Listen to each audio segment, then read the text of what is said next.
Hello everyone, this is Kuldeep Kaur Taliwal and you are watching my channel Kuldeep's Biology। हम discuss कर रहे थे gametogenesis के बारे में, जिसमें कि हमने स्पर्मेटोजेनेसिस कंप्लीट कर लिया है और अब हम करेंगे oogenesis। आपने क्या करना है, आप बस मेरा हौसला यूँ ही बढ़ाते रहिए। मेरे वीडियो को लाइक ज़रूर किया कीजिए, शेयर कीजिए अपने फ्रेंड्स के साथ और सब्सक्राइब कीजिए मेरे चैनल को, क्योंकि जब आप ऐसा करते हैं तो हमें और एनर्जी मिलती है यूट्यूबर्स को कि और अच्छे अच्छे वीडियोज़ बनाने हैं, तो मैं और अच्छे कंटेंट के साथ और नई वीडियोस बनाऊंगी। तो चलिए स्टार्ट करते हैं oogenesis के बारे में। oogenesis होता क्या है? फॉर्मेशन होता है हैप्लॉइड फीमेल गैमीट का। कहाँ से फॉर्मेशन होगा? डिप्लॉइड एग मदर सेल से। डिप्लॉइड एग मदर सेल से हैप्लॉइड फीमेल सेल का फॉर्मेशन होगा, उसको कहेंगे हम ओवा। ओवा का फॉर्मेशन को कहते हैं oogenesis। एग मदर सेल को हम ओगोनिया कह देते हैं। तो वहाँ से जब हैप्लॉइड ओवम बनता है, उसी प्रोसेस को कहते हैं oogenesis। स्पर्मेटोजेनेसिस की तरह ही इसके भी 3 फेज़ होते हैं: multiplicative phase, growth phase and maturation phase. Multiplicative phase जैसे नाम से पता चलता है कि सेल्स काफ़ी सारे मल्टीप्लाई करेंगे, नंबर इनका काफ़ी ज़्यादा बढ़ जाएगा। पहले तो प्राइमरी जर्म सेल होगा जो काफ़ी ज़्यादा लार्ज साइज़ का होगा, लार्ज उसमें न्यूक्लियस होगा, उसमें रैपिड का मीनिंग होता है फास्ट जो माइटोटिक डिवीज़न होगी, उसमें माइटोसिस हो जाएगी जिससे कि सेल डिवाइड करेंगे। माइटोसिस और म्यूसिस होते क्या हैं? आप सोचते होंगे कि ये क्या बला का नाम है। ये भी हम डिस्कस करेंगे आगे लेक्चर्स आएंगे इसके बारे में भी। ये एक तरह की सेल डिवीज़न होती है। सेल कैसे डिवाइड करता है? माइटोटिकली या म्यूसिस से डिवाइड कर रहा है।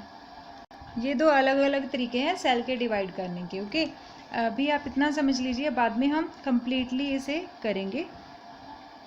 तो यहाँ पे सेल हमने देखा कि माइटोटिक डिवीज़न होती हैं सेल के अंदर, काफ़ी सारी रैपिड फास्ट डिवीज़न्स हुई हैं। सेल जो है डिवाइड कर गया है, अब वो एक नहीं रहा, उससे काफ़ी सारे सेल्स बन गए हैं to form group of egg mother cells and form egg nest. और उससे क्या बनता है? Egg nest. सेकेंड जब फेज़ होता है ग्रोथ फेज़, ये फेज़ काफ़ी ज़्यादा लॉन्ग ड्यूरेशन का रहता है स्पर्मेटोजेनेसिस में। जैसे कि फॉर एग्जांपल हम देखें कि ड्रोसोफिला में ये 3 डेज़ है, 3 डेज़, और 12 to 13 ईयर्स इन ह्यूमन। देखो कितना बड़ा ग्रोथ फेज़ चल रहा है। ओवम में 12 से 13 साल लग जाते हैं इस ग्रोथ फेज़ को, और 3 ईयर्स लग जाते हैं फ्रॉग में। तो ये एग्जांपल्स हैं, आप याद रख सकते हैं। अब हम देखते हैं कि ग्रोथ फेज़ में एक्चुअली होता क्या है। हमने ये तो देखा कि ग्रोथ फेज़ में सेल जो है माइटोटिकली डिवाइड होने के बाद आता है, क्योंकि ये डिवाइड होने वाला जो टर्म है ये यूज़ की थी हमने फर्स्ट वाले मल्टीप्लिकेटिव फेज़ में। वहाँ पे सेल मल्टीप्लाई करते हैं, उसका नंबर बढ़ता है। और सेकंड फेज़ है ग्रोथ फेज़। ग्रोथ फेज़ में नंबर नहीं बढ़ता, साइज़ बढ़ेगा सेल का। तो ग्रोथ फेज़ में 1 ओगोनियम जो होता है egg nest is transformed into diploid primary oocyte। तो एक ओगोनियम जो है प्राइमरी oocyte में कन्वर्ट हो जाएगा, where the other oogonia of the egg nest form single layered nutritive follicular epithelium around it। अब हमने देखा कि यहाँ पे जो एक एग नेस्ट में से एक ओवम होगा, 1 ओगोनियम जो होगा वो ट्रांसफ़र होगा डिप्लॉइड प्राइमरी oocyte में। ठीक है, वो ट्रांसफ़र होगा डिप्लॉइड प्राइमरी oocyte में। बाकी के जो ओगोनिया होंगे वो किस में कन्वर्ट हो जाएंगे? Single layered nutritive follicular epithelial around it. दूसरे वाले जो सेल हैं वो अपने आसपास जो है एक लेयर बना लेंगे, न्यूट्रिशन की लेयर डेवलप कर लेंगे, उसे हम कहते हैं follicular epithelium, nutritive follicular epithelium. ठीक है, अपने आसपास जो एक लेयर से बना लेंगे बाकी के जो सेल्स होंगे, बाकी के जो oogonia होंगे वो उस साइड नहीं बनाएंगे। तो होता क्या है, इन जो फॉलिकुलर सेल बने हैं, primary follicular cell, first follicle cell, उसे हमने कहा प्राइमरी फॉलिकल।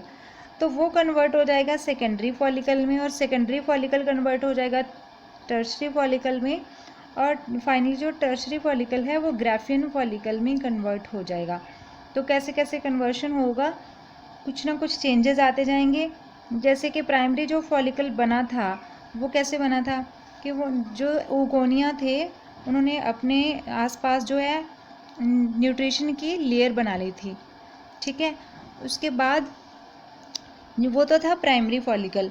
प्राइमरी फॉलिकल ने अपने अंदर क्या चेंज किया कि वो सेकेंडरी फॉलिकल बन गया। उसने उससे भी ज़्यादा ग्रैनुलोजल सेल्स और थीका की लेयर बना ली है। अब एक लेयर नहीं रही, काफ़ी सारी लेयर्स बन गई हैं, तो बना सेकेंडरी फॉलिकल। सेकेंडरी फॉलिकल से बना टर्शरी फॉलिकल। कैसे बना? क्योंकि उसमें एक फ्लूइड फिल्ड कैविटी डेवलप हो गई है। इसमें सेकेंडरी फॉलिकल में एक फ्लूइड फिल्ड कैविटी बनी, जिसमें फ्लूइड फिल हो गया, उसे हम एंट्रम बोलते हैं उस कैविटी को। तो जब वो डेवलप हो गया सेकेंडरी फॉलिकल में, तो उसे हम बोलते हैं टर्शरी फॉलिकल। और टर्शरी फॉलिकल में फर्दर कुछ चेंजेज आते हैं जिससे कि वो कन्वर्ट हो जाएगा ग्राफियन फॉलिकल में। आप इस फ्लो चार्ट से समझ सकते हैं कि ग्राफियन फॉलिकल का फॉर्मेशन कैसे होता है, कैसे प्राइमरी से सेकेंडरी, सेकेंडरी से टर्शरी फॉलिकल बनता है और फाइनली ग्राफियन फॉलिकल बनता है। ओके, और क्या होता है ग्रोथ फेज में? Growth phase involve increase in size and accumulation of yolk. तो अंडे में जो वो यॉक होती है एग में, वो डेवलप हो जाती है, अकमुलेट हो जाती है, इकट्ठी हो जाती है। इंक्रीज होता है साइज और एकमुलेशन होता है यॉक का। सेकेंड जो पॉइंट है वो क्या चेंज होता है? Nucleus become blotted with nucleoplasm. Nucleoplasm increase हो जाता है, न्यूक्लियस में न्यूक्लियोप्लाज्म लिखा है यहाँ पे, वो इंक्रीज हो जाता है। थर्ड जो पॉइंट है, सी जो पार्ट है, उसमें क्या होता है कि थिन विटेलाइन मेम्ब्रेन सिक्रीट हो जाती है अराउंड द ओसाइट।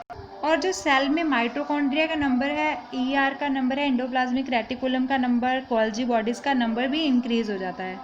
इसके अलावा क्या होता है? Formation of lampbrush chromosomes in fishes, amphibians वगैरह में होते हैं। For the rapid yolk synthesis, yolk की फास्ट सिंथेसिस करने के लिए लैम्ब्रश क्रोमोसोम्स बनते हैं। नेक्स्ट जो फेज़ है वो है maturation phase. Maturation phase is characterised bye meiosis. इसमें मेनली मियोसिस होती है।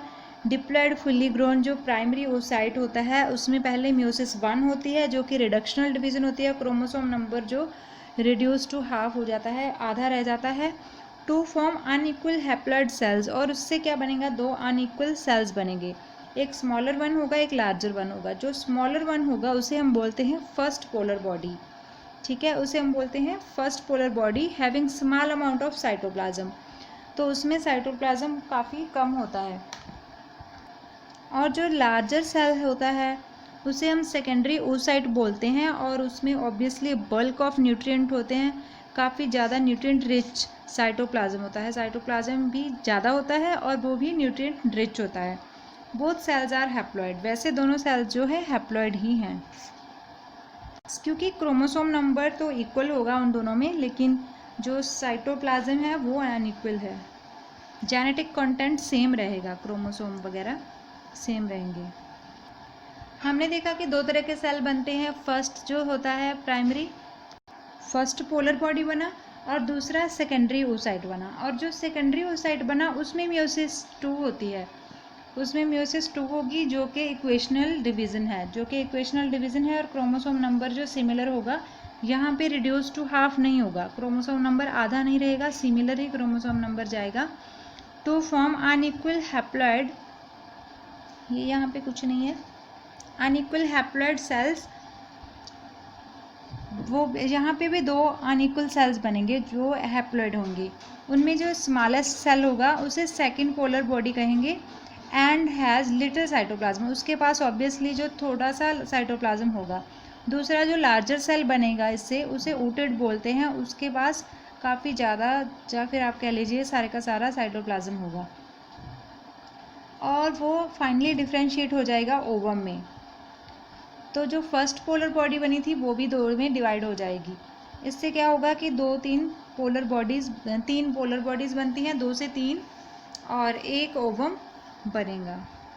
सो हम कह सकते हैं कि oogenesis में एक डिप्लॉयड ओवम का फॉर्मेशन होता है और 2 से 3 पोलर बॉडी बनती हैं।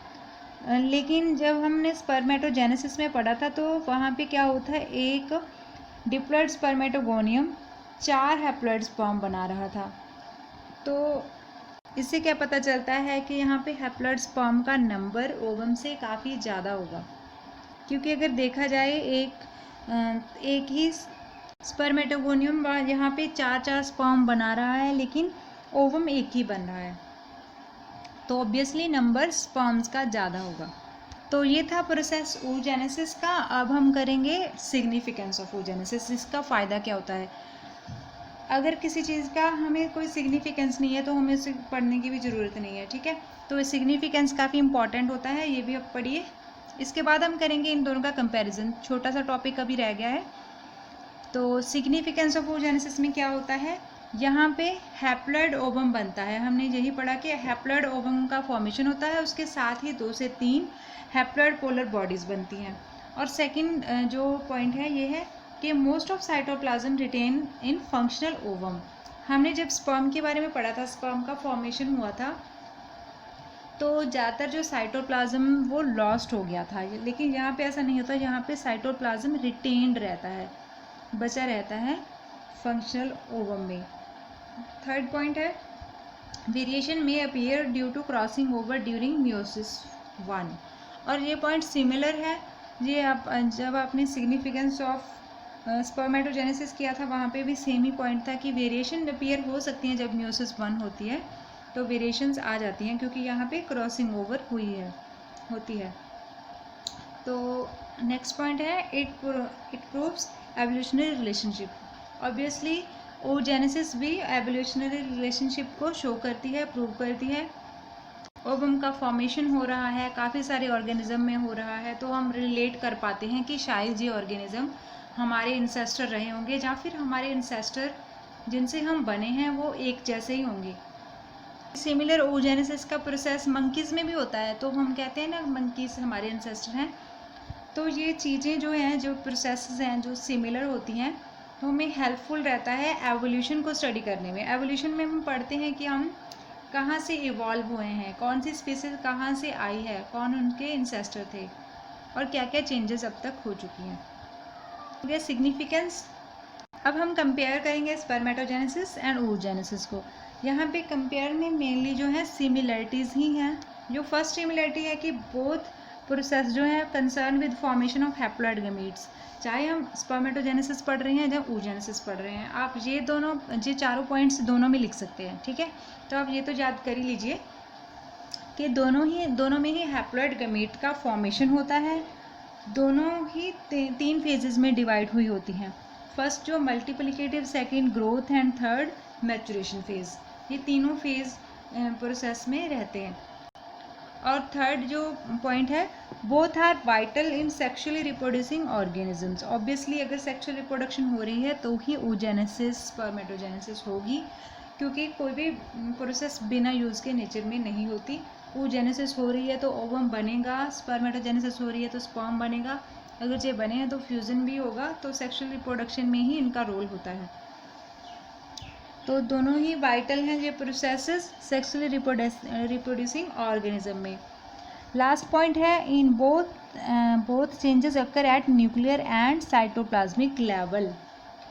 इन दोनों ही प्रोसेसेस में जो चेंजेस हैं वो न्यूक्लियर लेवल पे भी हो रहे हैं और साइटोप्लाज्मिक लेवल पे भी होते हैं। तो ये था हमारा टॉपिक आज का। oogenesis के बारे में पढ़ा हमने, जो कि गैमेटोजेनेसिस का सेकेंड पार्ट है, और हमने फिर पढ़ा oogenesis का सिग्निफिकेंस क्या होता है, और फिर हमने कंपैरिजन किया स्पर्मेटोजेनेसिस और oogenesis में के सिमिलरिटीज़ क्या होती हैं। I hope you understand the lecture. अगर आपको समझ में आया तो लाइक कीजिए, और अगर कोई डाउट है तो कमेंट कीजिए, और शेयर और सब्सक्राइब करना ना भूलिए। Thanks for watching my video. Take care, bye bye.